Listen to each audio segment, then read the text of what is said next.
Yes, just before we go to the to the introduction of the African Continental Unity Party, which we have come to talk about here extensively and what it is, and me myself being the current rotating chair of the African Continental Unity Party, we have a leadership structure, an extensive structure, which is leading our global movement and at national level. A very sophisticated system of leadership, which we think that will be able even to lead the continent going forward once we take power.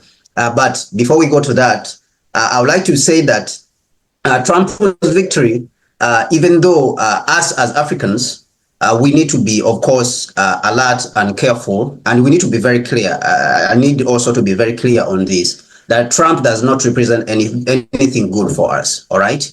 And certainly not for the people in Gaza, who are suffering under the brutal occupation of Israel and colonialism and genocide. It doesn't represent anything good for us as Africans. But what we are saying and what we said is that he represents some form of predictability. Because you remember that Malcolm X said that he respects a man who comes, in front of him with a knife. And he says, I don't like you, I want to fight you. And this is where Malcolm X actually compared the liberals and the conservatives in the United States. And he said that the liberals are hypocrites, all right? They are complete hypocrites. And so he respects the conservatives who say, they don't like you, I don't like you, the black man. So he knows where the man stands. So he said that I respect the man who tells me where he stands than the one who tells me that I like you and goes in the back and stabs me with a knife in the back.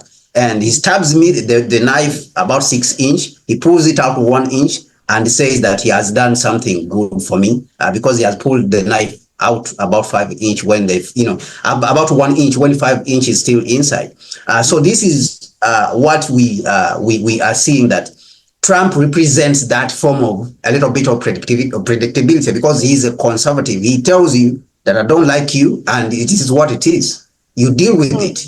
He tells you that I'm going to come and attack you, and you prepare yourself. I'm going to fight him. So the people, are tired of that, and they're tired of the incompetency. So his emergency also represents the fact that the system that has been imposed on the world is incompetent. I was listening to one political commentator called Neil Ferguson, who he predicted that Trump is going to win. He was speaking in Australia recently. He's a historian and a political commentator. People can go out and search for Neil Ferguson. He said that the politicians in Washington, they are out of touch with the interests of the American people. All right? Completely out of touch. They are pushing things which don't really matter. The people are bothered with the economy. They care about the economy. Their economic lives are declining. As we have seen homelessness in California, Los Angeles. We have seen on Skid Row that people are going. People are being homeless, are being pushed into homelessness. But these people are concentrating on abortion and all these things, which really don't matter.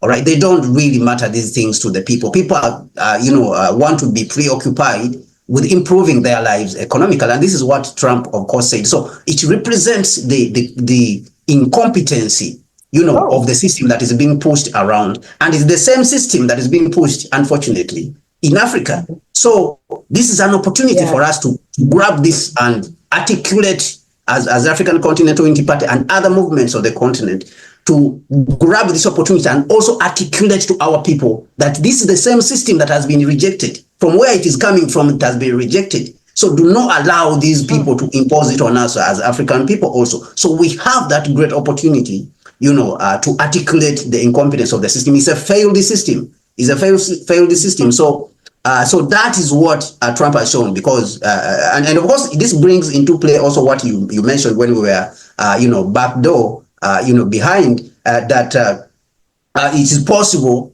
that Trump, this actually confirms that Trump's election was stolen that last time, that they stole the election. And this man has not been lying. He has been consistent, and he has refused to back down from the fact that his election was stolen. So this is also what this signifies, that it is true. So this is a confirmation that Trump's election was stolen last time.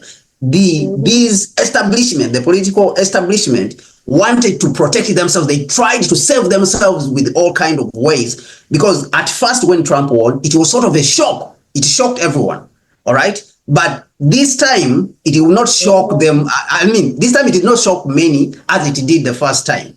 All right. Because people went out there and voted. He won everything. He swept everything from the majority to the electoral college, to the House of Representatives, to the Senate, everything he won it. So it is a confirmation that there is cheating. The system is corrupt, as he has said, that it is corrupt. The media is corrupt. So this is an opportunity for us as Africans to interpret this to our people on the continent, that you see what is happening here.